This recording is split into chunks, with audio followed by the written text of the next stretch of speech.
Hey, everybody. Welcome to another Thursday night. Thanks for being here. Hey, Richard.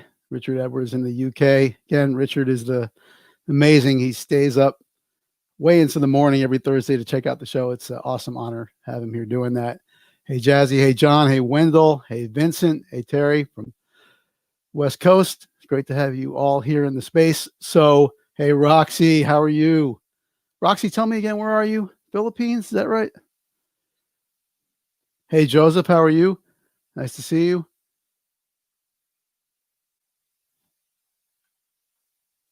Yeah, that's 100% true.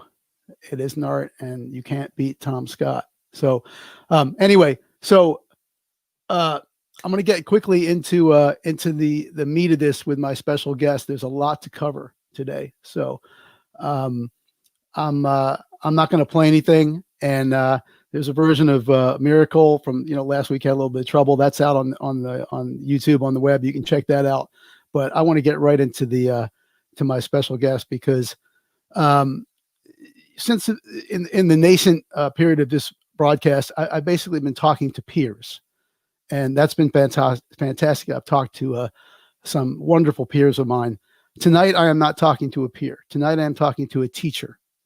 Tonight, I'm talking to my teacher. Tonight, I'm talking to a gentleman that influenced me in my youth, whose saxophone playing I heard as a 15-year-old boy, and went, you know, this gentleman, along with a handful of others, heard him and went, "That's it. That's it. That's what I want to do. That is speaking to me, is calling me into service, literally like that." And that's a big deal. So this gentleman's doing me an enormous professional. He's it's an enormous. I can't even speak. I'm so verklempt with this, but he's doing me an enormous professional courtesy by being here tonight. That's what I'm attempting to say, and it's really a great honor to have him. I'm not going to introduce him yet. I'm going to spin a piece of music which I think will be well known to all of you. And this is literally a saxophone solo that I heard as a 15-year-old boy in my room, in the car with my mother, and heard this saxophone solo at the end of this piece of music and went, what's up? That's it. So I'm going to spin this, and then we'll come back afterwards and talk briefly again about it. All right.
Okay, so that's I think that speaks for itself. That is a big deal, right?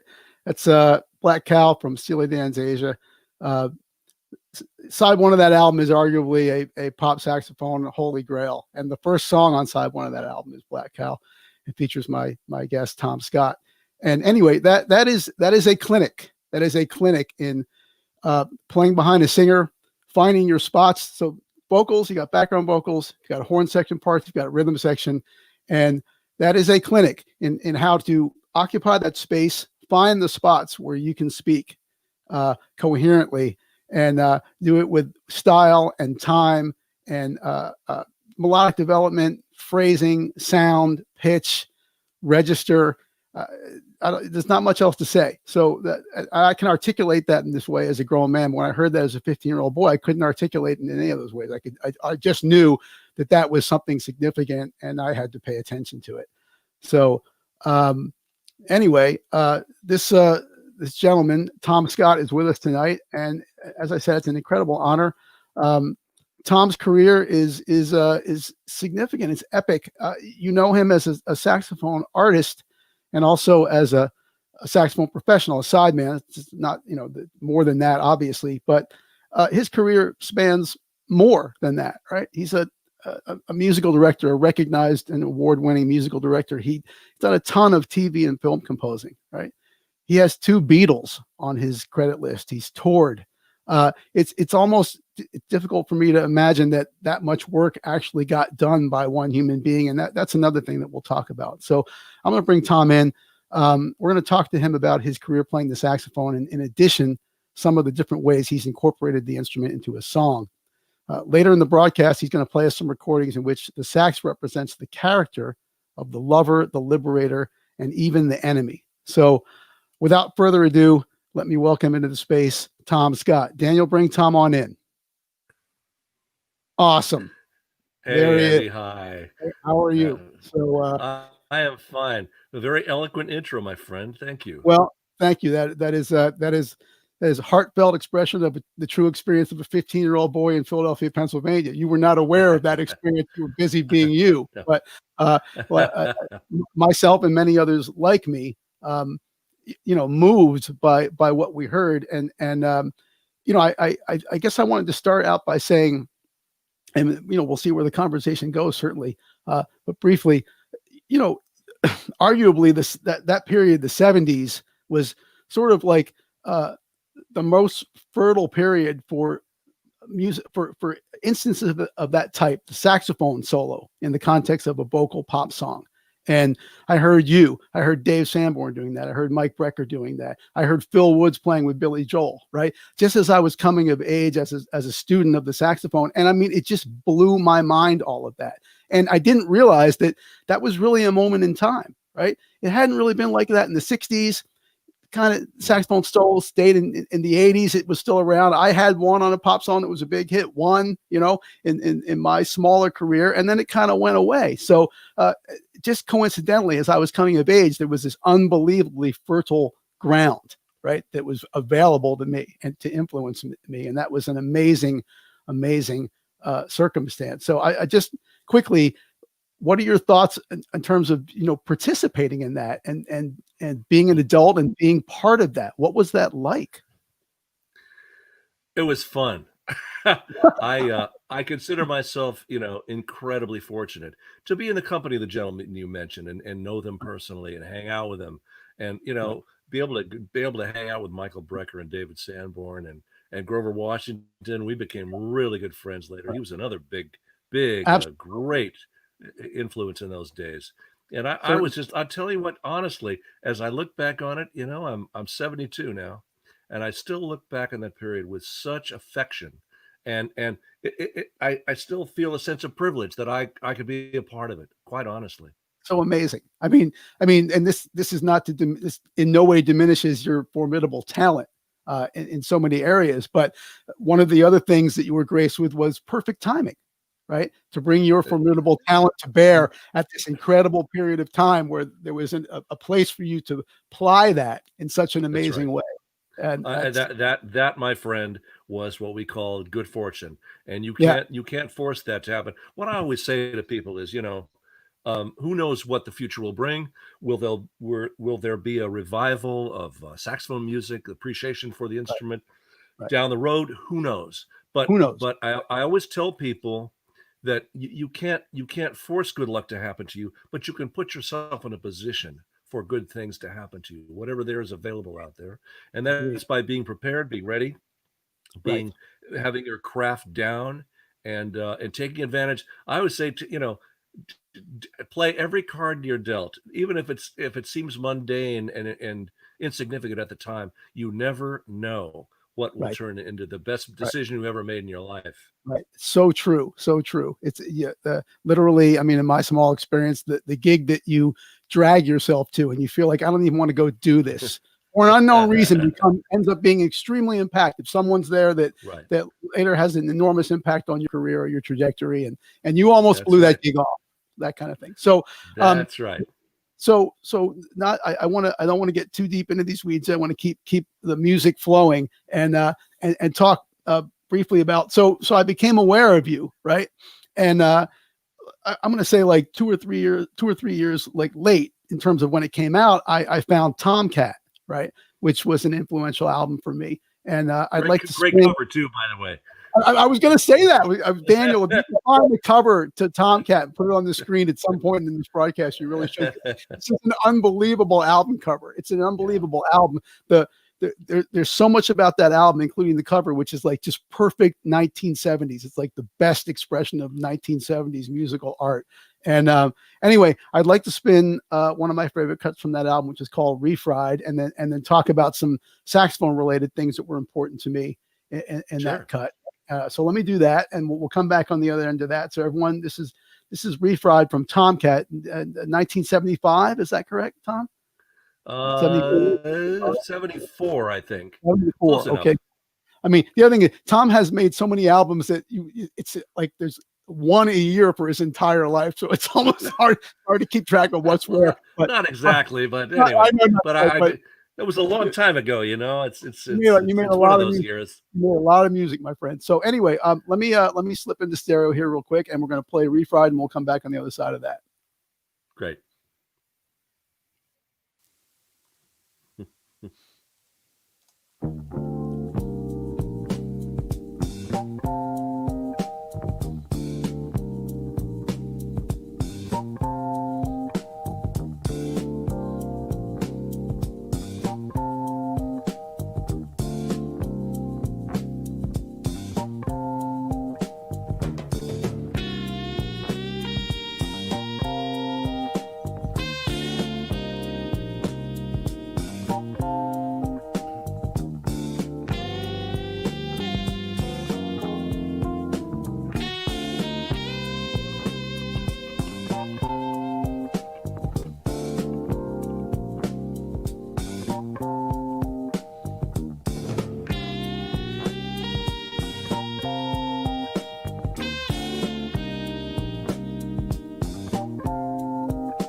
That's so good, man.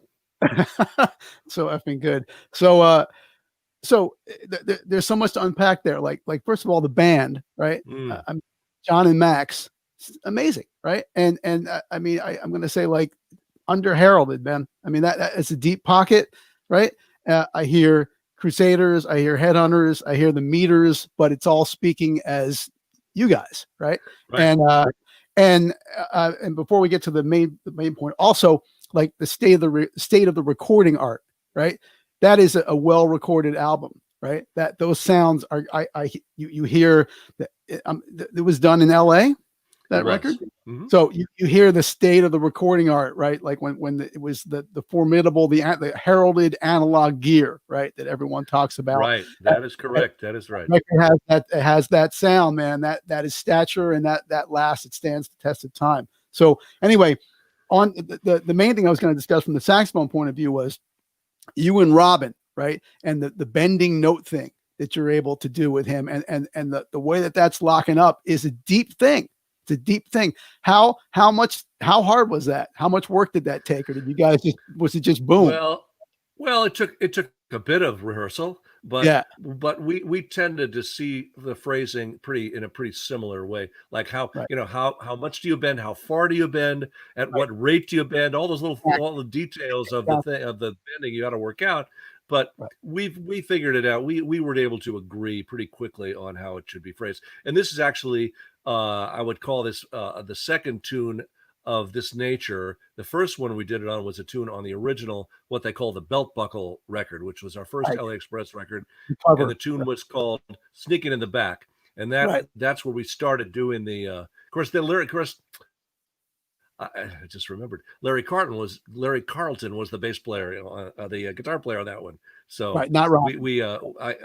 I corralled Robin when I heard him playing with a blues singer whose name I can't think of right now. And I grabbed him out of there and said, "Hey, you're coming with me, kid." Yeah. So good. And also on that cut, you're taming the Lyricon a little bit. That beast. That is the very first Lyricon 1. Yeah. And I hear a couple of glitches in there. I was still figuring it out at that point. It was it's such a beast. Those things are such beasts, and that's such an early one. Like, if there was no glitch, I would think you were supernatural, right? But there's that.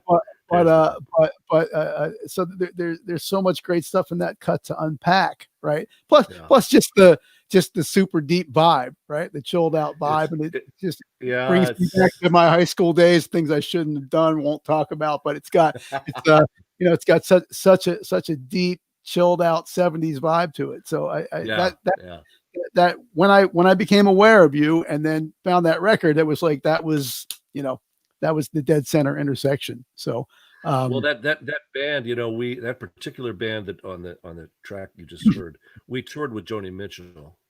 Oh, amazing. For most of 1974. It was supposed to be a 6-week tour, and because it was supposed to be coordinated with the release of the album that we did for her, which was called Court and Spark. The album came out, and they underestimated its popularity. It went on the charts in January of 74 and stayed on the charts for like 9 months. So the tour kept getting extended, culminating. Our final concert was at Wembley Stadium in England, playing with Bob Dylan and the band, Crosby, Stills, Nash and Young, and us. And for 100,000 people. Amazing. Talk about surreal. That was amazing. Yeah, that was the beginning of that kind of business, right? In popular music and in rock and roll, those audiences of those size. Big business, right. When I got to the Stones in the mid 90s, right? It was the same kind of thing, but it was completely corporatized, right? Like it was like what do you mean by that? What do you mean? Well, I mean, it was, and I'm imagining what it was like in your day. So you'll tell me if it's true. I mean, it was like an army unit, right? They had figured out all aspects of it so perfectly, right? And it was so disciplined and so machine-like. I imagine that back in 20 years earlier, it was all new. Maybe there were more rough edges on it, more phrase on it. I don't know. I'd be reluctant to describe it as a well-oiled machine, Right. but that we were treated great. But clearly it was sort of the beginning of this whole Exactly. That's what I was getting big, at. big, big Right. arena rock, whatever you want to call that era. Right. Right. That was all. I mean, that 100,000 people coming out to hear music, that didn't happen in, really in the 1950s, right? Which No, wasn't so well, far before no, that.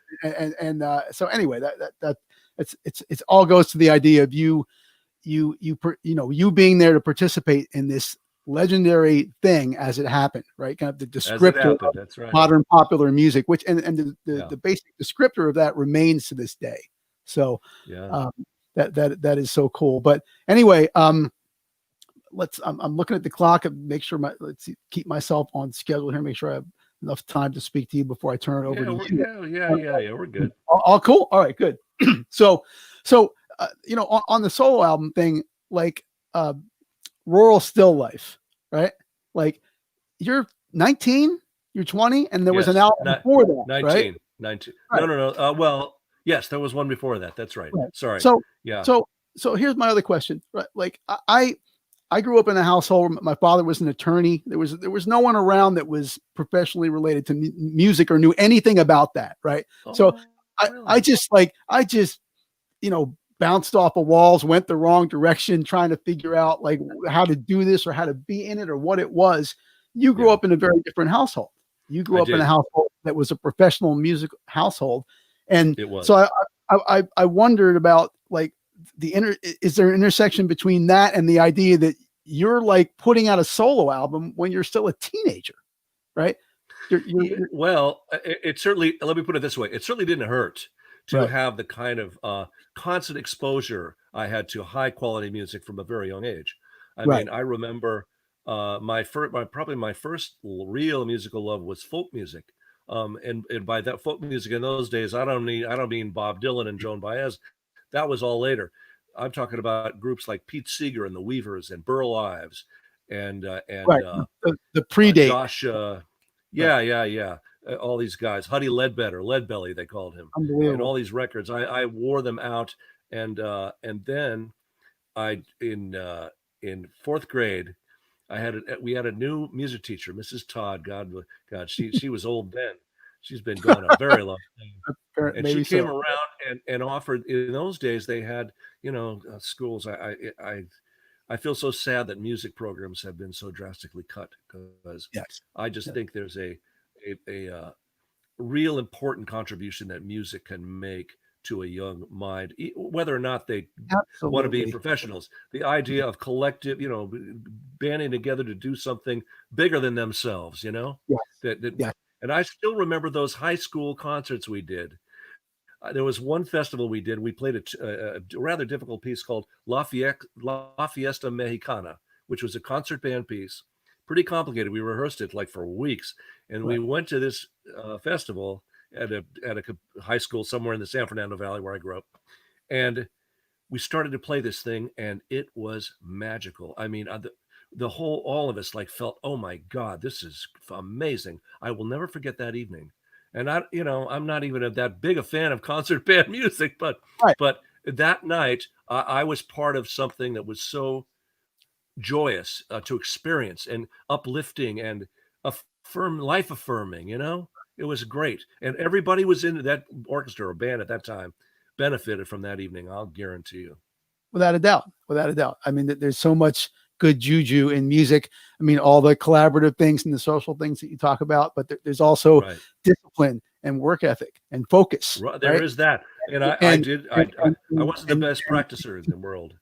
well, I I, wasn't. I don't I don't actually want to hear But that because how did listen, how did you get all that together and not practice, right? And well, be I'll right, tell you why. I'll tell you why, because I played all the time. My dad, right, when I started on clarinet, as I say, with Mrs. Todd came around and said, there's an orchestra that's going to rehearse every Wednesday morning at school in the auditorium, and I thought, oh, great, I get out of my class for half a day, and right, that was the motivation at first. And I went to my dad, but I mean, again, as I say, I had the folk music thing going. I like music a lot, but I hadn't really decided for sure that that's what I wanted to do. My dad, with in consultation with him, I settled on a clarinet because he said, "Son, if you ever decide to expand to the saxophone," which I don't know how that subject came up. I don't even remember, but he said it's a good idea to learn the clarinet first, and boy, was he right. What was he So right? I rented a silver metal clarinet Oh from the boy. school for a Oh man. semester, $5 for the whole semester. Yeah, times have changed slightly. Yeah. And my dad bought me a Benny Goodman record, a record that was recorded 10 years before I was born. It's a famous king, Benny Goodman, the king of swing, great clarinetist, had a concert at Carnegie Hall, which featured Harry James, Lionel Hampton, Teddy Wilson, Gene Krupa, just this amazing at that time, just some of the best musicians in the land. And I wore that thing out. In fact, I'd listen to Benny Goodman. I had a little phonograph with the LP on there, and I'd take the needle. I'd have my clarinet in one hand and the phonograph needle on the other, and a music stand and some blank music paper. And I'd put the thing on, and Benny would go, ba-da-la-la-la. I'd take the record off real fast. Da, da, da, da, da, da, pick out the notes slowly one at a time and then write them down. And I don't know whether obsession or, Ama- somewhere south of you there, but in any case, it was you were something I called. thought about all the time. I was Yeah, totally, you were totally called. hooked. Summoned. And, Right. yeah, and I started transcribing solos, of course, like all saxophone players. Eventually, when I got to the alto and tenor saxes, Right. I transcribed giant steps before you could find one so easily on the internet. Right. I did my own There transcribing, was no internet. but I consider that a great exercise. Actually, I wish more kids, in a way, I don't want to say that they didn't have the availability, but that they would take it upon themselves to challenge themselves and learn how to use their ears in order to find Absolutely. those notes. I think it's a Absolutely. great discipline and very helpful later on. A Just a 100%. suggestion, kids. 100%. Right. If there are any kids out there watching and Yeah, listening all right you kids who are now, listening, or parents thousands of of kids. kids. Uh, Yeah, uh, parents of well, kids. I mean, it's amazing, and I going over your history, which I knew about in a general way, but now I got into the details of it. I mean, it's nuts, man. You were so active, so young. You did so much. You made so many records. You did so much professional work, right? You and the TV and film thing. You'll correct me if I'm wrong. That wasn't just a later in life thing, right? Like No, you had an intersection with that when you were young too, right? So it's it's absolutely. it's, it's the kind. I mean, we were talking about it on email earlier. It's the kind of career that I don't think is going to ever be available again, right? I mean, in terms of the Well, density, availability. certainly not the immediate future. I don't know about the long-term future, Yeah, but it right. was just a different time. It's a different time. I mean, people have to figure out how they're going to manifest their career, today, given the They have to, circumstances we're in. has to be different, right? You know, But even I'm saying, like, even in the context of the apex of the business, right? Even in that context, you did a ton of shit, right? In a I whole did. bunch of different areas. So I did. that That's true. stands out, even on a relative basis, even in the context of that fertile period. So that's an amazing thing. And why not? I mean, I'd love to hear you speak a little bit about the solo album Evolution, because Rural Still Life is an incredibly cool record, right? It's a wonderfully unique, quirky, interesting record. And there's nods to Coltrane in there. I mean, directly in title and also musically. Right. And so what was your arc? Like, that's where you started basically when you were 19, right? And how did There you were travel? several things going on. One of the things that took manifest itself on that record was I had studied Indian rhythms with Wow. with a guy named Harihar Rao, who was a UCLA ethnomusicology professor who had studied in India with Ravi Shankar, of all people, which is how I met George Harrison. It was not through pop music; it was through my Indian music connection that Amazing. I met George. And because I was fascinated with the rhythm of it and had actually studied tabla, I was way into it. I thought, Come on, man. this can improve my jazz chops, my rhythm chops, and indeed it has. I am convinced that those Indian rhythm studies really helped me to be kind of one of the things I'm known for is that my time, I'm real Yeah. accurate with time, Yeah. and that was Yeah. because of those exercises I did, all verbal and with hand claps and recitations, where I learned what time That's is. unbelievable. That is a complex study. So there was that going on. There Yeah. was, of course, I was a big fan I loved bebop and straight ahead jazz. That's what was happening at the time. But Right. I was trying to mix these odd time things in there. So there was a tune like you alluded to called "With Respect to Coltrane," Yes. and it happens to be an A section and a B section. This is real. This is real nerdo stuff. But That's anyway, okay. We have it's some nerds in the room every week. oh good. Oh good. Perfect. Speak to that for a That second. it's two sections, each of which is 36 beats long, but they're divided up completely different. Actually, the first section is in 9, divided 5, 2, and 2 for however long it takes to get to 36, and then the other one is uh, it's straight 5 with a 6/4 bar at the end. I don't know, but I was Amazing. sort of into stuff like that. How can I make that happen? Yeah, it's so cool, and I encourage everyone to check out. If you haven't checked out that record, check out that record. It might be hard to find a copy of it. I don't know, but Rural still it's on life, yeah. YouTube. It's on Rural still life. And the other thing World I could tell Live. you, yeah, other thing I could tell you that's kind of an interesting side note. We shot the cover because the title tune was this tune called "Rural Still Life," which Mike Lang had written, and so the photographer called me up and said, well, listen, we got to shoot the cover. Why don't you get your band guys together? I know this place out in the North San Fernando Valley. It's kind of a horse ranch with cabins and stuff, on the subject of rural, right? He was kind of going with a rural still life thing. So we all met out there. We found this funky old cabin at this place, posed in front of it, the four of us. And 6 months later, it became the home of the Charles Manson family. It was the Spawn Movie Ranch. Come on, man. Are you kidding?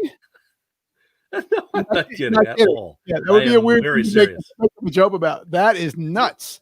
So that's the album. Yeah, but again, it was after the fact. It all took Oh place no, I know. later. I'm saying We were way shoot, gone. of course, you shoot that album cover, and then that's the actual place. Yes, that's the All. actual place. I found a picture on the internet of because as soon as the Manson thing broke, that whole ranch, which was owned by this old guy Spawn, who was like 80 years old and blind. I don't know. I think he passed, and then the whole thing became a giant police, crime lab. Yeah, but right. after that, then the souvenir hunters just like ravaged the place. I found one picture kind of from the side of that same cabin because it had some very distinctive features, and it was just man, the tourists had their way with it. Wow. Well, it's such an interesting record. I mean, from a musical perspective, also from an audio perspective, just things panned out, like randomly way on one side that you wouldn't expect and stuff like that going on. Yes. It's a really cool record. But anyway, you traveled from that, right, all the way into kind of the mainstream of contemporary jazz, right? And that through the the Tomcat era, as I'll call it. And what are your thoughts about that? What was that what was the basis of that migration with all the things that were in your pot? Right, I'll tell you exactly. That really started. I always like to give credit to our bassist in what became the LA Express, Max Bennett, Yes. because Max and John and Joe Sample and myself, we were doing we were all doing various studio work, in the daytime. But I was asked to be the Tuesday night band leader at a club called the Baked Potato in Sure. North Hollywood, which is still there, and it's just as funky as it ever was. But it was a great place for us to just go and play. We didn't care how many people were there. There could have been 10 people there. It didn't matter to us. Sometimes more, whatever. And we were just having a good time. And Max, we were pretty much doing kind of straight ahead, covers and a couple of originals and this and that. Right. Max Bennett brought the first tune in that was kind of had an R&B underpinning to it, an R&B groove, but still we could play. I was, in my mind, there was nothing. I wasn't sacrificing anything or having to dumb down or anything like that. We were still playing bebop licks, but over this great groove. And as fun as it was, what really blew my mind is that the audience went crazy over it. Right. And yes, and so I brought in a couple more tunes that had a more of that, I would call it, I don't know, funk jazz, I don't know, whatever you wanted to call it. Right. We didn't have, none of these terms had been Right. invented yet. Right. And I just remember this day so well. In about, I don't know, 4 or 5 months or so, I remember pulling up in my car, look to the street, Cahuenga Boulevard, where that club was located, and I see a line of people down the block to see Amazing. us. Amazing. And I think, what the heck, man? Maybe we've got a tiger by the tail here. Right. So Going it was on. the audience. It was definitely the audience that put me in that direction more and more. And Interesting. but the fact that I didn't feel again like I was pandering or anything like that. I Sure. was having a ball. It was different. It was new. I wasn't Right. going to. I could never be a great, any of the great. I could never be Charlie Parker. So Right. why not try this? Explore this direction. Maybe I Right. can make a contribution in another area. Right. Right. Well, I mean, I end up talking about that every week, right? Like it's so great to learn from the past. It's so important to study the people that were so very important to the music. But, you know, they became them by looking forward, right? And responding to the earth as they found it, and the varieties Right. of music. And they didn't create them by looking backward. So you were looking forward, right? And maybe in Yeah, not absolutely. even in a totally organized way, but something told you No. that there, I'm gonna try to Follow this combine these. path. Right. Right. I'm Right. gonna see Exactly. what this leads me to in combining these things, because it's all resonating with me.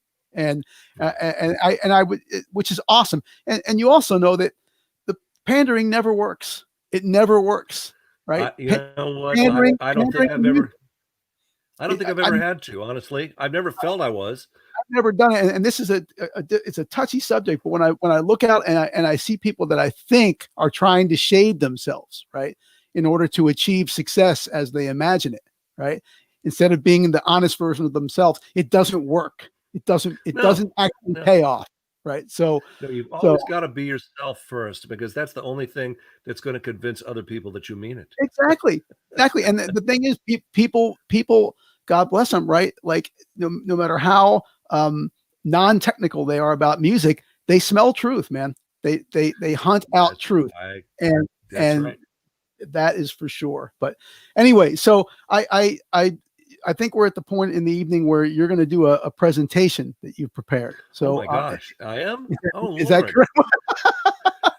It's all up to you, of course. But Of that's course. No, I did have a little something, something a little different I wanted to talk about, okay. because Great. obviously, Andy, you are such an accomplished player, and there's a lot of accomplished players out there. And we could talk about that, but I would like to talk about something that I've explored, off and on during my 30 35 solo album career here. A few times I tried to do something which has to do with creating a character. Look, maybe it's because I've worked quite a bit as a film composer and television composer in addition to my recording career. But I've sometimes viewed my instrument in terms of a character. By that I mean, what can my instrument say emotionally beyond just the notes and rests? How can I give a deeper meaning within the structure of a song? One of the most obvious past examples of this is John Coltrane's A Love Supreme. His tenor saxophone playing transcended the instrument, and he almost became like a holy man, a, uh, a holy man praying through his instrument. I mean, amazing. And his tenor saxophone, transcended, as I said, that way. Another wonderful example of character appeared on trumpeter Miles Davis' recording of Kinda Blue. Um, each of the three amazing horn players, I used to refer to them as the Holy Trinity.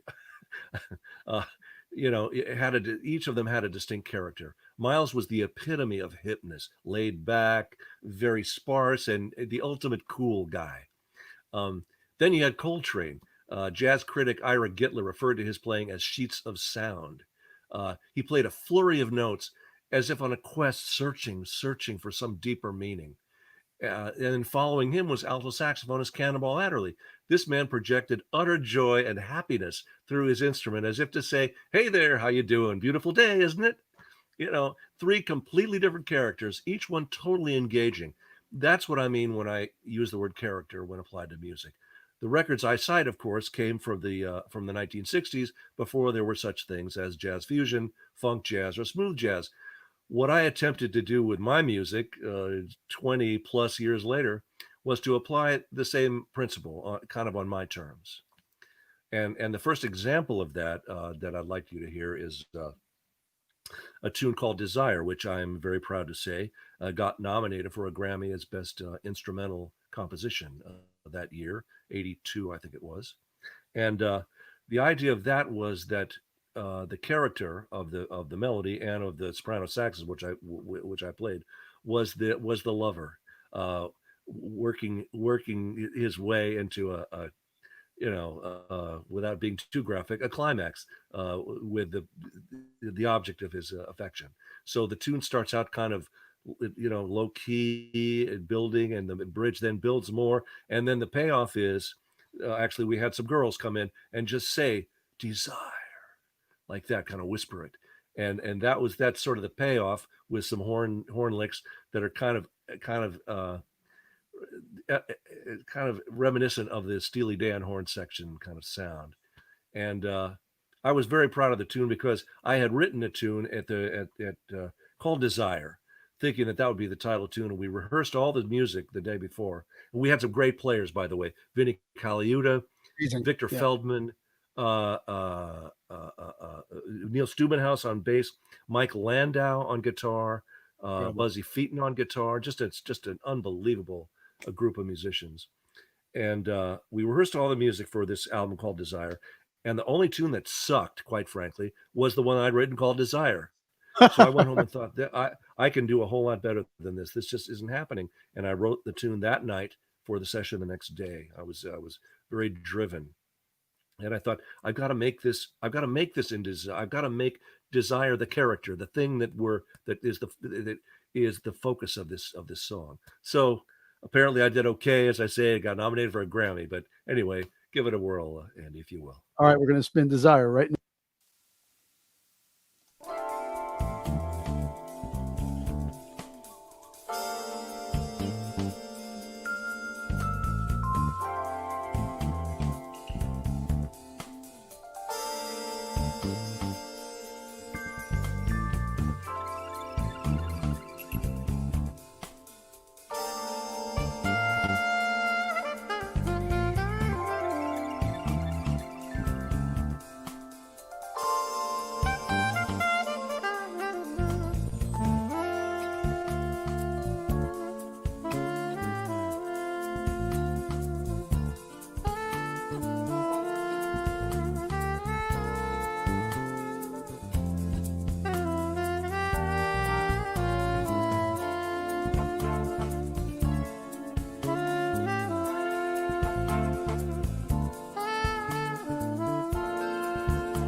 Mm.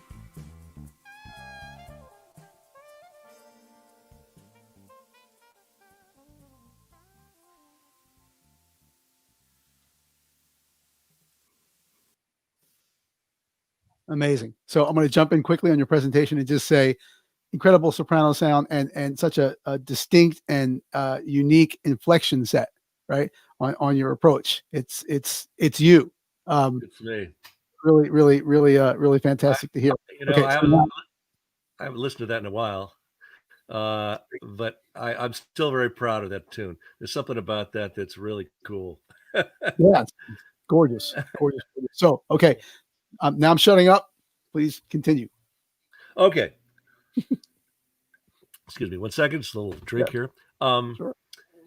so the next tune that deals with a character is the one that I recorded live at a club in New York called The Bottom Line, which for years was the hub of so much great music. I played there several times, and this was a live recording I did in 1980, and I had what I considered at the time to be the best rhythm section that any human being could possibly dream of. And in fact, one night when we were playing, we stopped on a tune and the applause died down, and somebody yelled out, "State of the art!" And from that point on, I referred to them as my state of the art rhythm section, Nice. which was Richard T on piano, one of the most unbelievable pianists I've ever met in my life. Eric Gale, one of the most unbelievable rhythm guitarists I've ever met in my life. Hugh McCracken, who played all the sneaky Yeah. stuff. He played a. Eric was like all this great rhythm patterns, unbelievable. And Hugh McCracken was like down, down, down. It was unbelievable. What they never there was never any danger of them conflicting with one another Right. because their styles were so opposite. And then of course, uh, Ralph McDonald and Steve Oh, Gadd, a very cool. rhythm drummer and percussionist that you couldn't have any finer. And our bassist on this was a young guy that Ralph McDonald said, "Hey, there's this kid, man. He's like 18 or something. You gotta get him." His name happened to be Marcus Miller. Oh boy.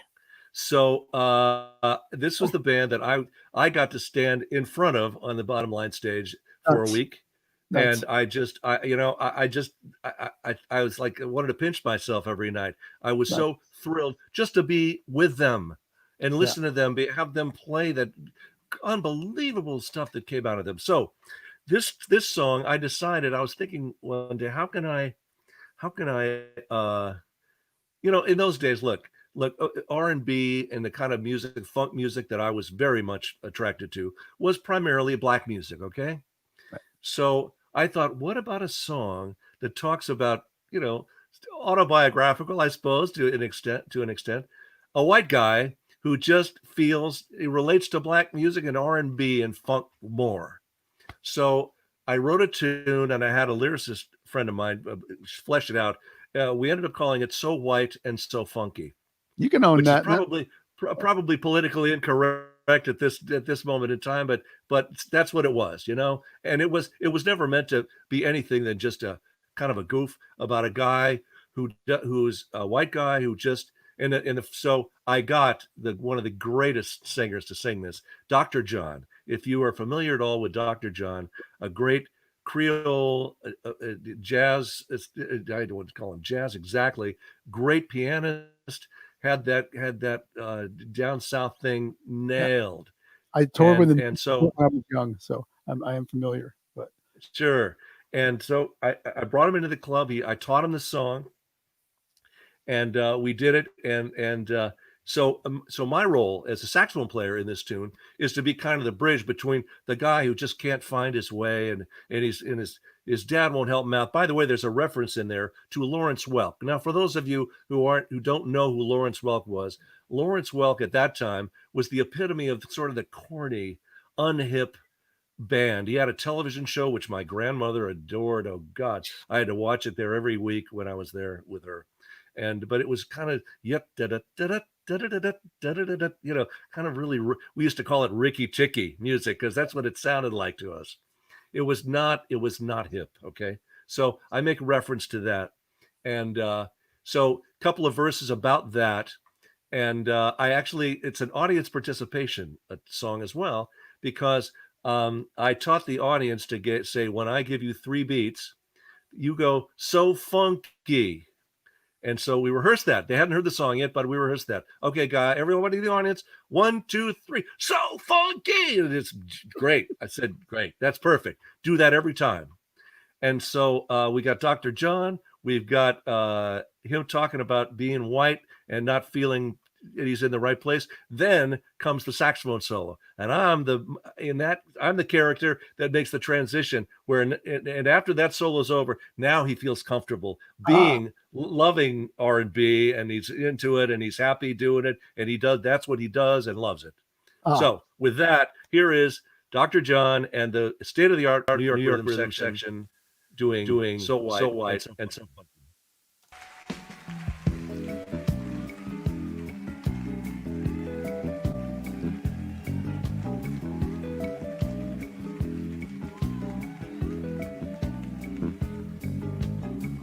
Back when I was just a kid, don't know how it happened, but it did.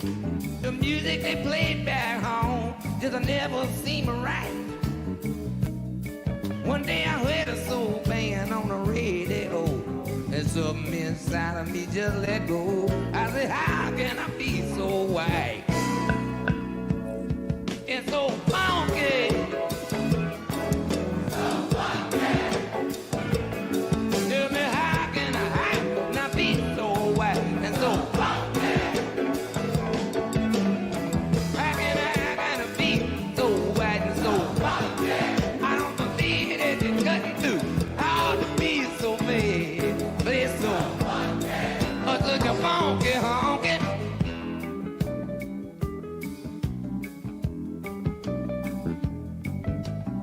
Well, my daddy wasn't any help. All he listened to was a Lawrence Well. Tried real hard to make him see the line. My daddy said, son, you better leave this town. There ain't no place for you to get yourself down. It's hard to be so white and so funky. Is it hard to be so white? So funky. Hard to be so white and so funky. I don't get you hearing. Lord, hear you. Let me hear you a little bit. Tell them about it, that's all.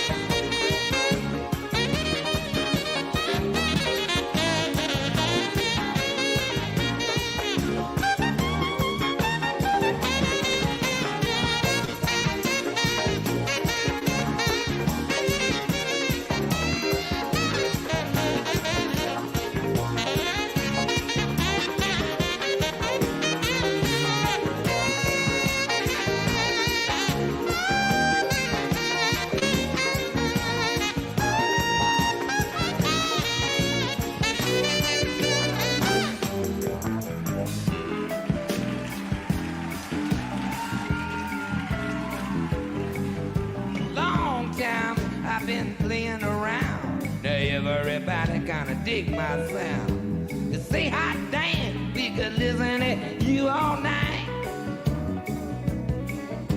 My funky doses is a mystery, but what I'm playing is a R&B. It's out of sight to be so white. So funky, Jerry. I don't believe I can hear you good enough. So what? Oh, say your business. As a little bit, I won't hear you tell me. Oh, be so funky white. So funky. Such a funky little honky. Oh, to be so funky.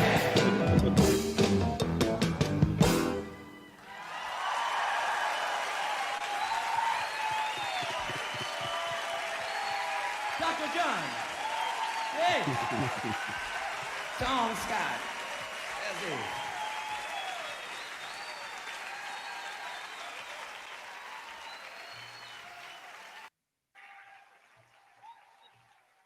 That's awesome. And the audience, they did a great job. You're right. They did. They were fun. They were ready to do it. And I love the way when he calls me, he added about 5 vowels to my first name. It was like Tom. Let's hear it for Tom Scott. It becomes a 3-syllable first name, right? Somehow. That's great. Oh, you're just crushing it on that. It's so good. And before you move on quickly, is that Strathon? Is that Probably? Yeah. I'm going to say yes. I'm going to say yes because I was playing that.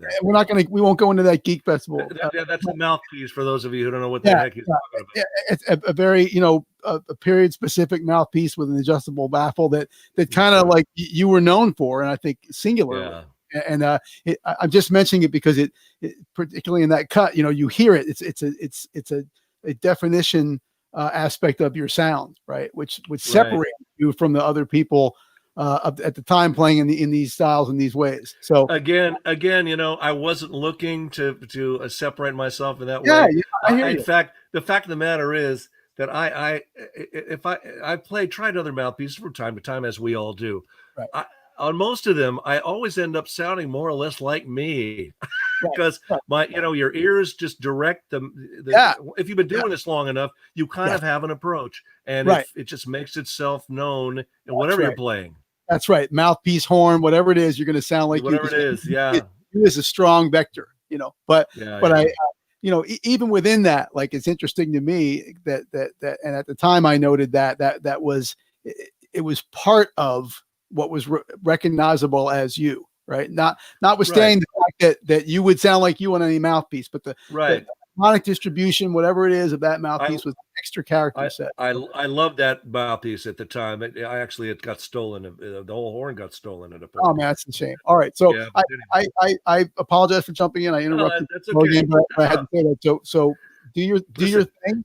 And Andy, it's your show, man. Well, I hear whatever you want. I hear you, brother. But you're on a roll. You're doing your thing. So carry on. It's fine, man. I'm good either way. Whatever you want to do. Okay, so the last tune in this series is one that had a very unusual genesis. I, as you may or may not know, I managed to become a member of the Blues Brothers quite by accident, and the only reason that happened, I have a YouTube video that explains this. The only reason was that Tom Malone's wife at the time was set to have a delivery on their child on a specific day, which happened to be the very week that the Blues Brothers were kind of making their debut live appearance, opening for Steve Martin at the Universal Amphitheater in LA. And so I knew the Blues Brothers were because I knew Tom and I knew Lou Marini. Right. And I thought, that what a great thing. And the two of the hottest comics, in the country right now, 3 of them actually, Steve Martin, John Belushi, and Dan Aykroyd. God, it would be great to get backstage. Maybe Lou or Tom can get me backstage. Lo and behold, I get this call from Tom Malone. Listen, can you sub for me for 2 or 3 days while my wife has this child? I said, are you kidding? Sure, I'm there. So I show up. I meet John Belushi and Dan Aykroyd. And I do the three nights, Monday, Tuesday, Wednesday. Actually, Friday and Saturday, they recorded live. That became the album called Briefcase Full of Blues, which was the first Blues Brothers record, which I'm on. I didn't stay in the Blues Brothers for a reason I won't go into now. But in any case, I did that one. And then Tom Malone, sure enough, his wife had the baby that morning, on Wednesday morning. So he immediately got on a plane to fly out to LA. And I thought, okay, well, I'll show up and just kind of say thank you and hand off the chair back to Tom. Right. And I'm about to do that. And there's John Belushi standing there. And he says, Tom, I kind of like having 4 horns. You're a blues brother. So at that point, I became the 4th horn player in the Blues Brothers. Wow. Just that simply. Yeah. And so John became a very good friend.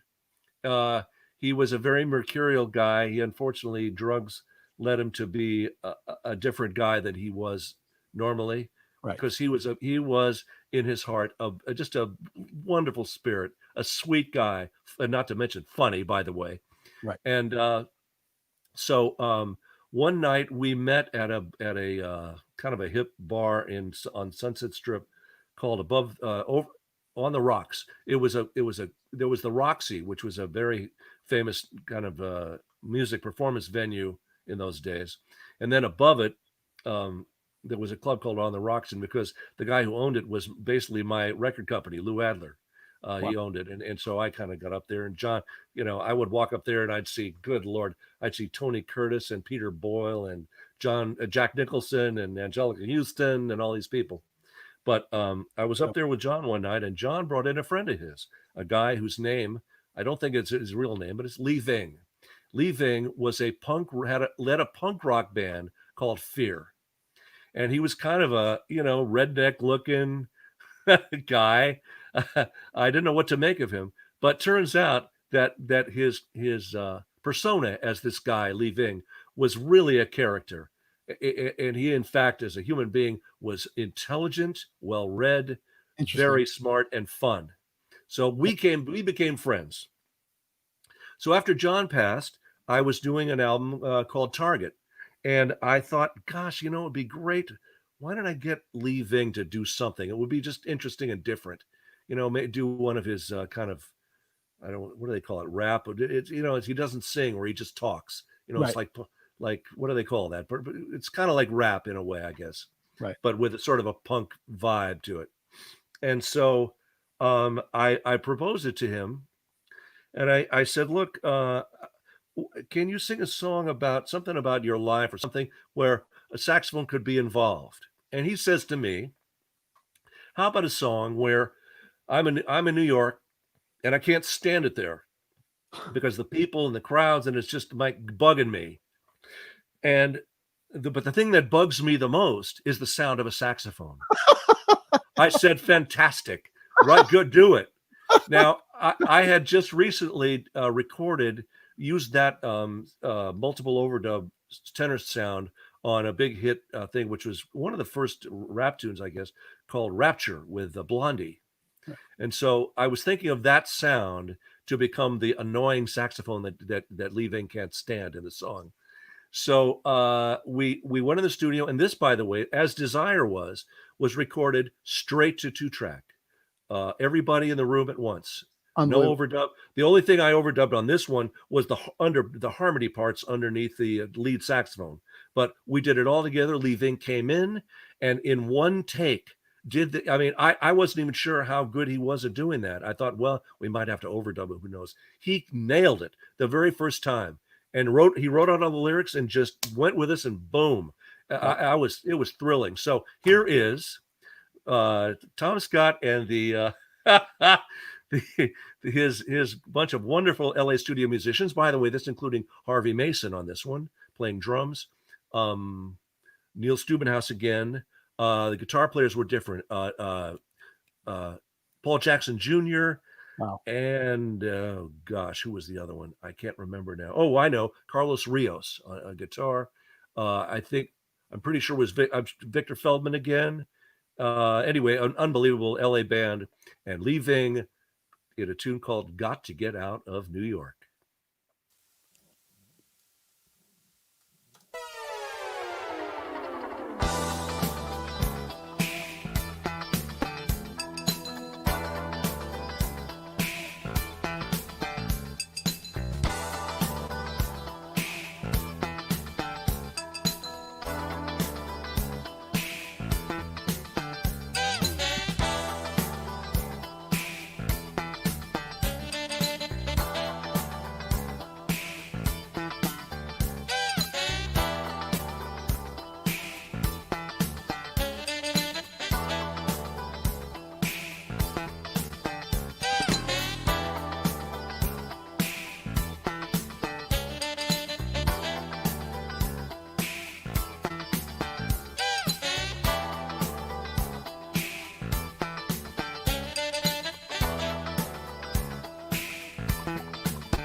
playing the blues and driving my shoes when I moved to New York.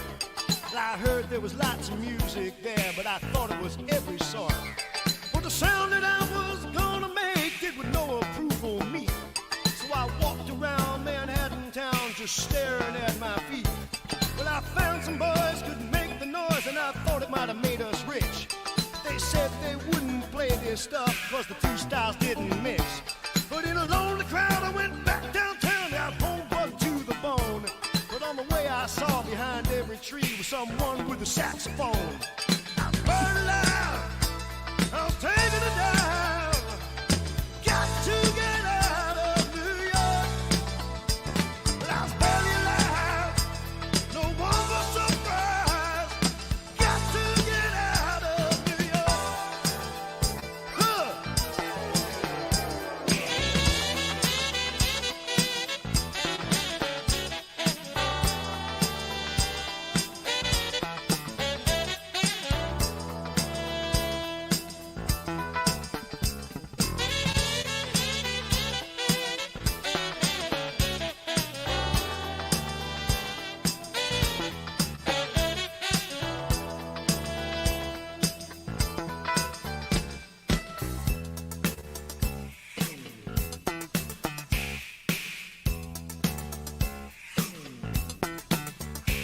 So I learned there's two sides to everything. The Big Apple is no diff. There's bebop armies against the forces of swing, but it all seemed kind of stiff. Seemed like anyone unpack a guitar, most anyone you meet. But they only wanted to play Night in Tunisia or Green Dolphin Street. So I worked at Slugs to make a buck Lower East Side Jazz Hall of Fame. And I heard the greats, but I was amazed that the songs remained the same. So I locked New York on a bad trip and moved out to L.A. So here's a shot from us to you. It's what we're gonna play. I was burned alive, I was taking a dive. Got to get out of New York. I was barely alive, no one was surprised. Got to get out of New York. Huh.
There's one problem. What? There's one problem. What? When you come in, like everyone that's occupying a lead space in that, the vocals, the lead instruments has good time.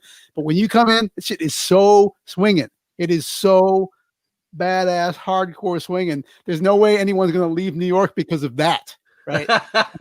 Well, but that the worst time or something, man. Like, because of course, so that was, badass, you know. That was one of the ironies of the song. And by the way, I must also, I'd forgotten completely. Lee played that harmonica as well. That was him as well. Right. So, he sounds, and you know, he has good time. I hear his meter expressed in his vocal and in his harmonica playing. But when you come in, it is like, I mean, that's textbook, man. But you understand, he was just a guy who didn't dig it, man. You know, that's the way it's. Well, yeah, everybody's got their opinion. I hear you. He got it wrong, man. But then, you know, he didn't deserve to hear you. That's where I'm coming from. Oh Lord, that's so great, man. And like it just listening to that, listening to your your time feel express itself and the saxophone section thing. I mean, it's like it reminds me, right, like that you guys, you just, it was all new, but you effing like articulated the landscape in such a heavy way, right? Like it was such a call to arms, and also so overwhelming. Like it's just difficult to find space in there, for someone of my generation, because you and Mike and Dave Sanborn. I mean, honestly, it's like it's so clear when you hear it, right? It's so clear in that nascent period. It's the force of it is so clear. So anyway, well, look, that's something about that is you never, when you're in the middle of something like that, when I was creating one album at a time like we all do, I didn't know whether I'd, as it turns out, I've done 30 something albums. I never knew I'd last that long. You make another one and you hope that they'll ask you to make another one like a year later or so. Right. I had a pretty good run, but oh yeah, hindsight, is so different than when you're in the middle of it. You don't even think about the things of which you're speaking. right. I mean, well, that's, people are just doing what they're doing, and Yeah. you don't know you're creating something that's going to be historical, right? It's going to have a lasting imprint, or a profound influence on a half generation later of young saxophone players. You're not thinking about that. You're just rocking your show. But then, as it turns out, that's what happened, and that is actually important, right? It's impactful. So, Andy, I've often said that, look, and I have people occasionally who will write me and email me and stuff and talk about how some specific track on a record of mine got them through a tough period. And I'm telling you, that stuff really chokes me up, because I feel I am the beneficiary. If my music has given anyone, hope or made them happy during a rough period, I'm the lucky one to be able to do that for them. It's my pleasure. What can I say? That's beautiful. That is very, very It's beautiful. true. I mean, it's just the way I feel. I hear you. So if you would, like, I feel like we could chat like this for a long ass time. There's a lot of people in the room that are kind of patiently been waiting with questions. And Daniel, are you able to line up some questions for Tom? If you can, there's a pretty long chat thread there, and maybe you've been looking at it and lining up some questions. If you could pop some questions on the screen for Tom, there we go. Oh, okay. Should I read the question? I can read it. Tom, Go can you ahead. talk about the West Side Story record that you made with Dave Grusin? That is a benchmark of performance, production, arranging, everything. Well, David, Dave Grusin was and is a tremendous influence in my life. I got to work with him on numerous projects. Some of them you don't know about. Some back in the day when they did what they called feature length TV movies made for television. That's what they called it. And he did some scores where I was part of it, like a small rhythm section and a 2 or 3 woodwinds and maybe a French horn and a harp. And man, those things were killer. West Side Story was a larger production. Dave wrote amazingly, beautifully interpreting those wonderful West Side Story tunes. I got to orchestrate one of those tunes. Cool, I think, was the one I did.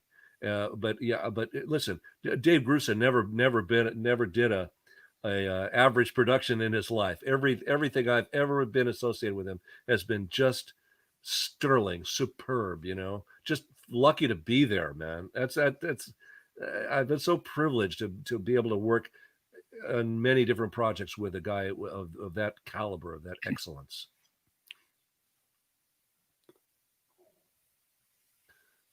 Paul says, "Hey, Tom, I've been revisiting my old Generation Band albums lately. What was your experience working with Victor Feldman, both on that band and on your albums Desire, Target, and One Night, One Day?" Well, Victor Feldman, I'll tell you a quick story about Victor Feldman. I went to London. This was probably, 15, 20 years ago, to play at a famous jazz club in London, Ronnie Scott's. It's been there forever. It's a real monument to jazz and has remained so for years. And Victor Feldman, of course, was born in England. He was a native Englishman, and he was a child prodigy there long before he decided to move to the States. But once he did that, he played with Cannonball Adderley And the first time I heard him was on a Miles Davis record called 7 Steps to Heaven. And there's a track on there, Basin Street Blues. And Victor plays, well, it's just some of the most stunning accompaniment you've ever heard. And I thought, who the heck is this guy? Who is Victor Feldman anyway? And I found out because we became friends. He became a studio musician. In fact, Miles after when that record was made, Miles asked him, well, I should tie the story into this. So I'm in London at Ronnie Scott's, and I had a couple of tunes in my book, one in particular that Victor wrote. And I say, I'd like to play a tune by an Englishman, wonderful, talented, one of the most talented musicians I've ever met, Victor Feldman. And I expect to hear a glimmer, a titter of something, applause, recognition, nothing. Oh, So I get a little, I hope I didn't show it that much, but I was a little ticked. Right. I thought they should know more. And I said, oh, you don't know who Victor Feldman is? Well, let me put it to you this way. Victor Feldman played with Miles Davis on a record, and Miles, after that record, 7 Steps to Heaven, approached Victor. Now, this is part of it's true. Approached Victor and asked Victor if he would join his regular traveling band, become part of the Miles Davis Quintet. Victor Feldman very politely declined because he was already ensconced in the Los Angeles as a studio musician, had a wife, had little kids, and didn't want to leave them, and so he declined. So now I'm telling these people in London that. And now is the part where I was a little creative, and I said, so you don't seem to know who Victor Feldman is, but just let me put it to you this way. When Miles Davis couldn't get Victor Feldman, he got his second choice, Herbie Hancock. Okay, does that give you an idea of how talented Victor Feldman is? Right. Now, I told that story to Herbie Hancock, and he laughed and he said, "Well, I'm not sure that's exactly how it happened," but he said, "I never got to meet Victor Feldman," and I was shocked at that because they had their approach musically was so similar in a way. There's just the most beautiful voicings and most amazing choices, you know. So that was Victor. And every time I worked with Victor, whether it was his band, my band, whatever the style of music was, it was just a blessing to have him there in the room with me. I worshiped him. I did. I miss him to this day. I think of him often. So amazing, man. So many so many incredible intersection with so many unbelievable historic musicians from that period that yes, indeed.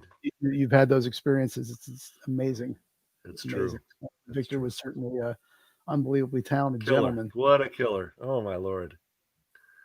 Tom says, oh, sorry.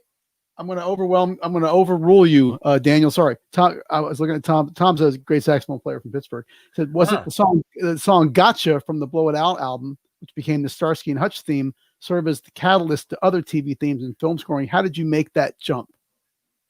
Well, okay. Now this goes back to, I had already been doing some film scoring before the opportunity to do the theme for Starsky and Hutch arose. And that was largely due to, once again, Dave Grusin. Dave was doing a show in 1969. I was 21. And I was playing with Dave a lot, and I wrote a couple of tunes that we played together. We were both in Howard Roberts, the great jazz guitarist band, and so obviously Dave had some, thought that I had a chance as an up and coming film composer. So there was a show called Dan August, which starred a then unknown actor named Burt Reynolds. The show lasted about, it didn't do well. It lasted maybe one season or season and a half, maybe something like that. Dave had written the theme, but then he went on to other projects, other film projects or something. And he said to the guy at that production company, Quinn Martin, he said, "There's this guy you want to get as your composer, Tom Scott." And thus I did my first scoring assignment in 1969 for the show Dan August. So Starsky and Hutch wasn't until 75, I believe. Right. So, yeah. You're in. Sorry. Go ahead. No, go ahead. No, that intersection goes way back with composing for picture. I mean, it's Yes, his yes. it's that's the rural still life period, right? I mean, you And were a very young man when that yes, and happened. I had the support of two music supervisors who were all, one was a personal friend of my father, although I don't think that was the reason. Not that that didn't help, but you know, things like connections like having your father in the business, it helps get you in the door, but it doesn't keep the door open unless you keep it open yourself Right, with your. right. So a guy named Stanley Wilson, who's the guy? He's the guy from Universal Studios, the music supervisor there, who brought in Quincy, all the jazz guys. After Mancini hit with Peter Gunn in the early '60s, that sort of started the trend of using jazz in television and films. So he brought in Quincy Jones, Benny Golson, J.J. Johnson. I worked for all three of those guys in Amazing. dramatic television scores. And Tom, gosh, I can't think of his name now. Anyway, some great jazz guys from New York came out.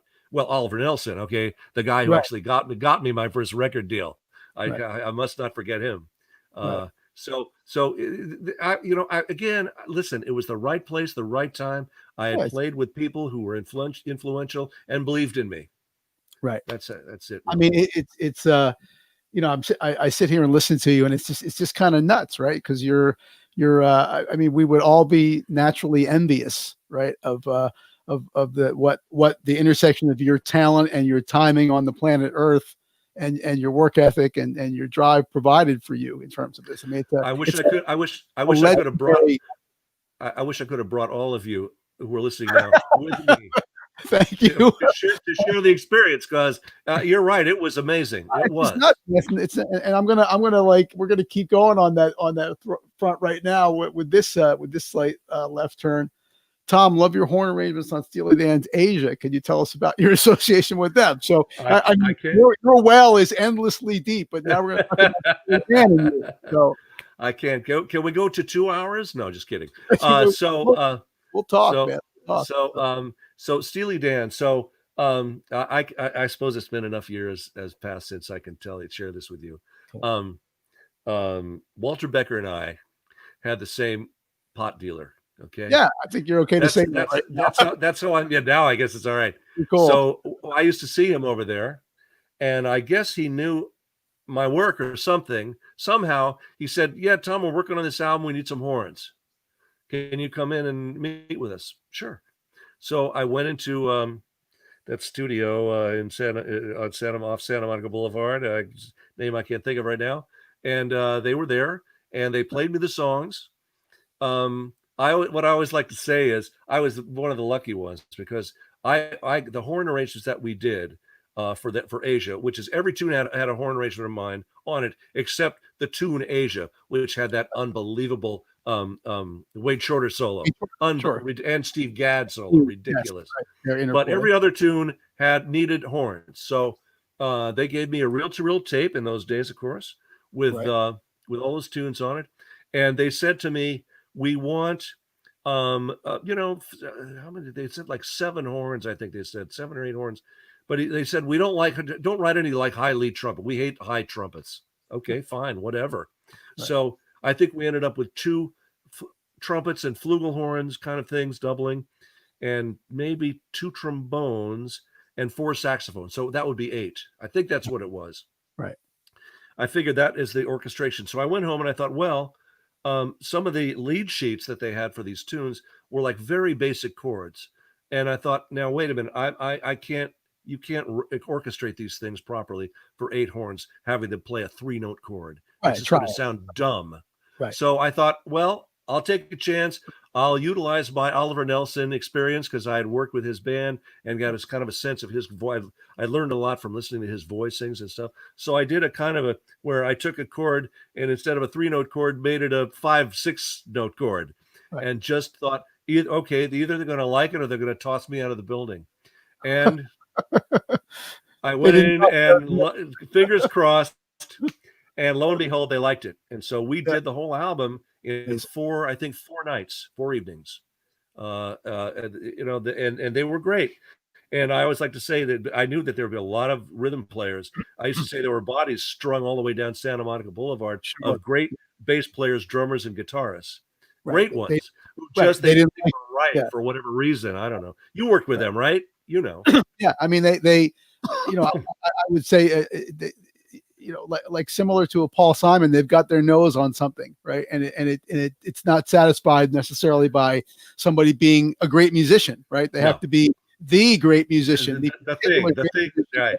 That fits that spot. And there's so many stories about those guys, and Paul in a similar way, but to their credit, right? I mean, to their absolute credit, to be unyielding on that front, that is the results are provided by that, right? The results are the results, which is all that matters. The results are astounding. That record is the one that I've made in all these things, and I love a lot of them, but that one has a timeless quality to it that I can't even describe. It could have been made yesterday. It could have been made in 1976, which was when it was made, or any year in between. It's very timeless and lovely, beautiful recording, and just timeless. It's absolutely true. And there is, I mean, people would debate what they are, but there are, you know, a very select number of records that can make that claim, right? That's right, man. They don't ever date somehow. It's a very interesting thing, but that is a small club. So, that's right. Yeah, I mean, that's amazing. I mean, well, first of all, the fact that they didn't throw you out of the building is kind of a big deal.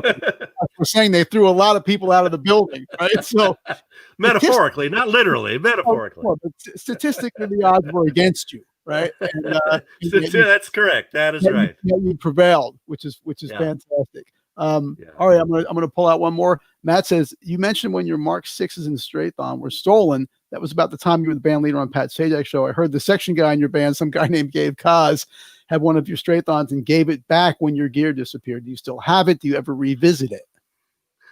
The answer is yes. Some guy named Dave Kaz did do that for me. He was the other saxophone player in that band. We stood side by side for a year and a half, 5 days a week, right, while that show was on the air.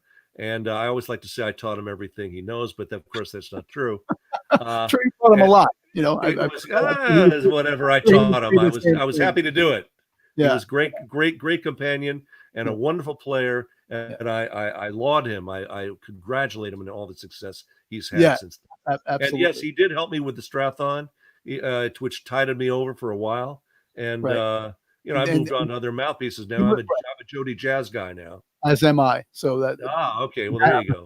Happy to be on the same team with you. So I've known Jody for you know, over 2 decades, and I went to his apartment in Riverdale when he, like, literally a studio apartment where he was making mouthpieces in his own apartment, just starting his business from the ground up, because I called him to sub on a couple things for me, and we were very young at the time, but I immediately knew, like, this guy's onto something, man.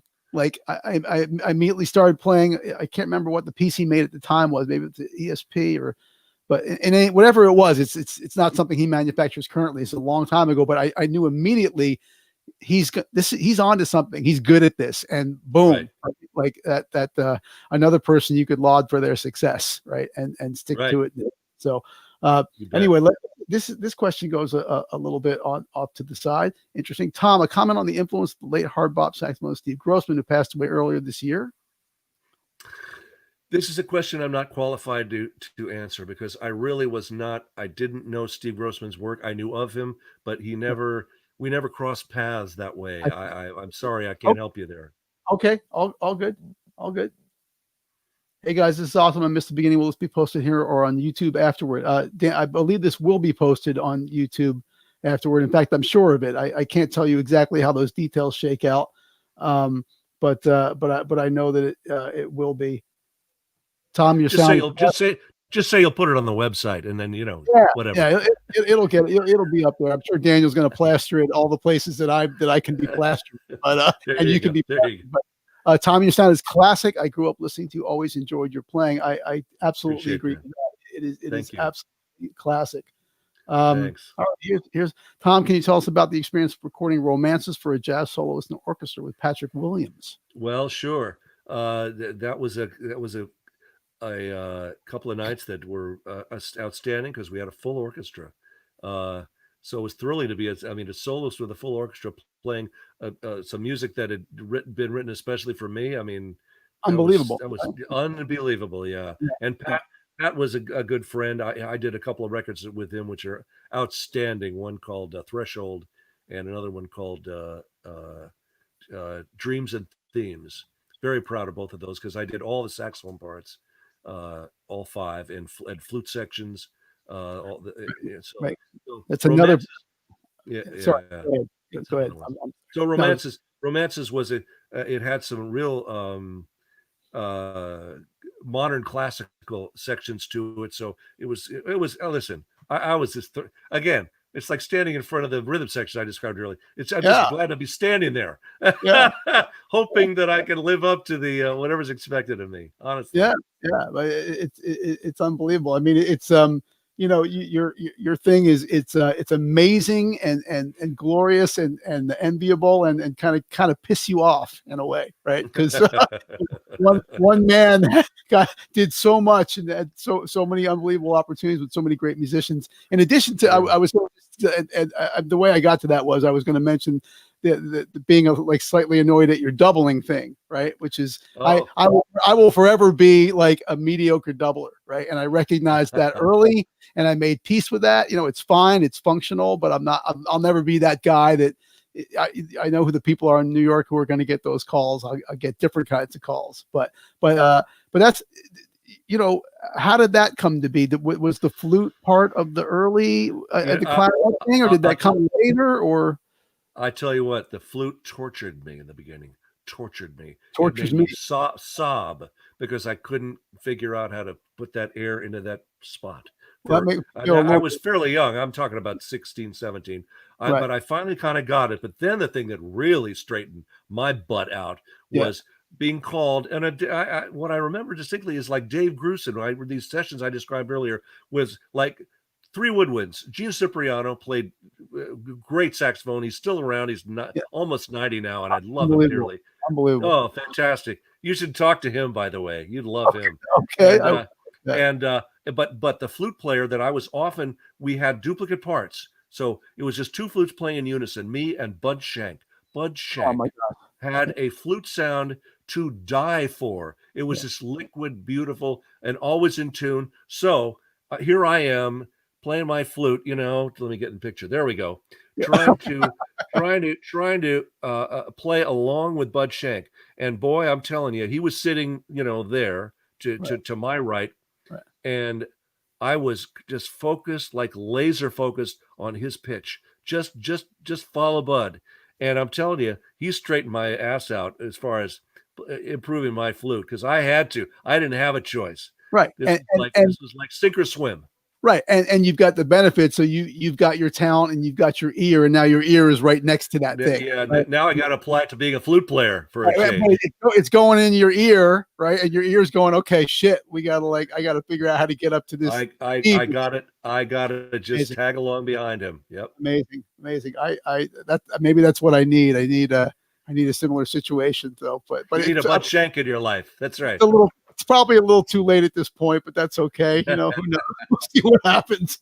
But all right, didn't I run into you one time when you were playing up oboe? Yeah.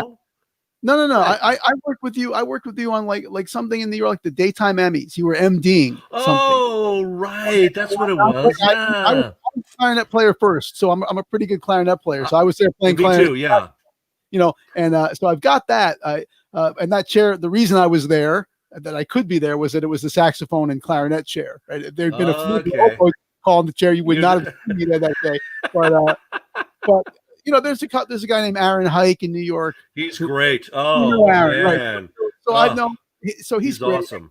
And it's just an interesting thing. I mean, we're going a little bit far afield here, but I've known Aaron. He's slightly older than I am, but I knew him. I was in my very early 20s, and he was in his mid 20s. And in his mid 20s, he had the oboe and the clarinet and the flute and the saxophone, right? He already had all that. Yeah. Does that mean that he worked hard? For sure. But you know what else it effing means? He's good at that, right? He's talented at doing that. It helps to be good at it. Yeah. He's good at that. He's good at putting different things in his mouth and making them sound good, right? And I'm I am not as gifted. I have other ways that I'm, gifted, but that's not one of them. And so I kind of immediately recognized, well, that guy's here. So like, there's no point in competing on that vector, right? You compete where you can compete. But anyway, I mean, that's where we saw each other on the it was at the Radio City. Yeah, I think it was the daytime Emmys. No, you're right. That's what it was. Wayne Brady was the MC that night, possibly. Does that sound right? I'm sorry, who was Wayne Brady? Wayne Brady might have been the MC. Does that might have been? I can't remember now. It's a little fuzzy, but you were definitely there, and I got to experience you doing your MD thing in real time, which is a whole other thing, right? You've got like a whole band of musicians that you're dealing with, and then in your headphones is the TV thing raging left and right. Right? Yeah, they're yakking. Camera 3, camera 4. Right. Oh, and music, by the way. Right. So all you do, you wait all through this stuff, waiting for somebody to say music. That's another gig. That's a separate. Another gig I couldn't handle. I could not handle. But you did a nest ton of that, and obviously like excelled at that as well. So you developed those chops, developed that to have all that yakking in your ear and lead a band at the same time and found success doing that. So I mean, it's 10:40, man. I don't want to wear you out. Like, it's just so much to unpack. I'm okay. I'm okay. As long as you want to go, I'm good. All right, well, we'll go a little bit more, and I really appreciate that, but I don't want to wear you out. But anyway, John said, here to talk about Rapture with Blondie. You already talked about your recording with Dr. John, but yes, any comments on the Blondie thing? Sure, absolutely. That was just a call. You get a call from I think it was from the producer, a guy named Chapman. Michael Chapman was his name, the producer of that record, and I had worked with him on something before. I do not remember what it was, but he said, "Yeah, I'm doing Blondie." I said, "Oh, that's great. We've got this tune, and we need your help." So I came in. Debbie Harry was there. I thought she was real sexy and cute. I thought she was great. I liked her right away.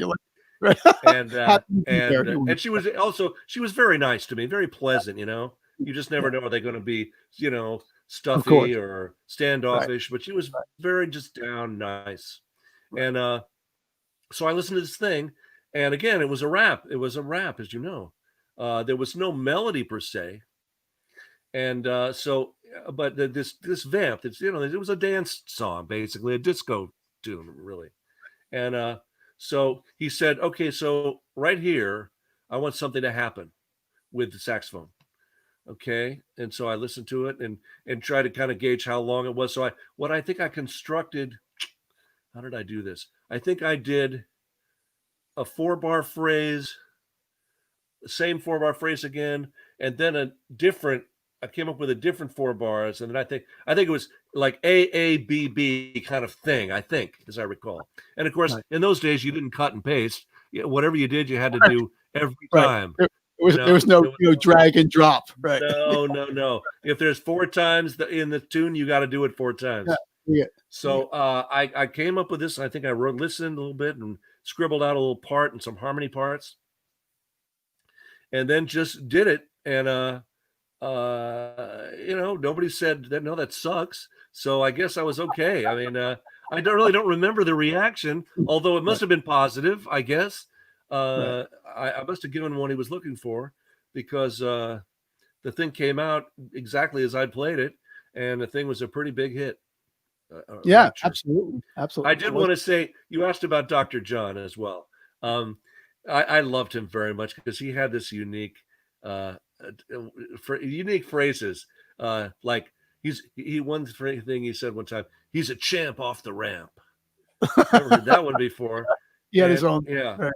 And at the end of my tune, So White and So Funky, he said, "Just a funky little honky." that was an ad lib. Right. That was an ad lib, yeah. So cool. I taught him the song. We had four nights, I think we did there, of live recording. And the first night he didn't have it. The second night he didn't have it, and I was getting worried. So before the Saturday show, we did Thursday, Friday, Saturday, Sunday. Before the Saturday show, I sat with him just before he went on, because he didn't come on for 45 minutes into the set. But I thought I'll go over this tune with him phrase by phrase and make sure he's got it. And I had the lyrics printed out big so he could put the lyrics on the piano. He sat at the piano, but he didn't play. He didn't have to play. Right. So that night, the night I taught him the song specifically, he came out and sang great. Unfortunately, the band didn't really realize their peak until the Sunday. Right. So you got to understand, this is 1980, way before digital magic that would have made this a half-hour project at most, probably more like 10 minutes. Right. What we had to do was line by line extract Dr. John's vocal from the Saturday performance and insert it into the Sunday performance. And you had to do it a line at a time because you've got tape recorders that are turning. Yeah. And you've got to hit this one and then hit that one just at the exact time. Okay, we got that line. Stop. Cut. Right. Now, let's go to the next line. And it took, I don't know, I think we started kind of late, like 10 or 11 at night, and we went till 6 in the morning before we got it. Yeah, you flew the song in line by line. Line by line, yeah. But you'll never know. You'll only that I told you would you know. Right. And also, I will make another admission, okay? The saxophone sound at the bottom line, because of the ambience of the room, wasn't killing me. So I went back to LA in my studio. I had a recording studio at that time, and I notated everything I played and re-recorded it. Right. Note for note. With a good sound. Right. And that's cool. Hey, I listen, you use the technology that's around to get the result. We're doing that right now. You did. That's exactly always right. And I mean, Heavy Metal Bebop, the Brecker Brothers record, like that, the things that are live recording from my father's place, they went back and they worked on that. So I'm sure they did. I personally, I have no issue with that, right? Like it's not like you went back to LA and got someone else to play the saxophone parts, right? Like no. You went back you did them. It's just shuffling the days a bit. That's all. Yeah, exactly. It's still you kicking ass, I guess is what I'm saying. Yeah. So let's do one final question from Roxy. Roxy is a saxophone player from Southeast Asia. She's a great person. Hi, Tom. You play Barry, and she's a baritone player, so she's like every week all about the baritone. Do you play Barry, and what's your setup? I do. I've got Jody Jazz sent me a beautiful Barry mouthpiece. I don't know. It's probably a 7 or something like that. Something metal DV. DV. I'm pretty sure. Yeah. And and I love it. And the baritone is a challenge, man. There's a lot of wind you got to put in that thing. And I played it on several. I played in the Blues Brothers. I played it in the GRP All-Star Big Band, and certainly many recordings. And I love the instrument. Baritone was my first saxophone because that was the only opening. That was the only opening in the junior high school dance. They called it dance band. It's really called it stage band now. Right. And so there was a rental. They were buried that the school owned. I lugged it back and forth to the school bus every day. And my dad bought me a Jerry Mulligan record, and I was off to the races. That's amazing. So you were actually a baritone player. I was. At the beginning of all of this, right?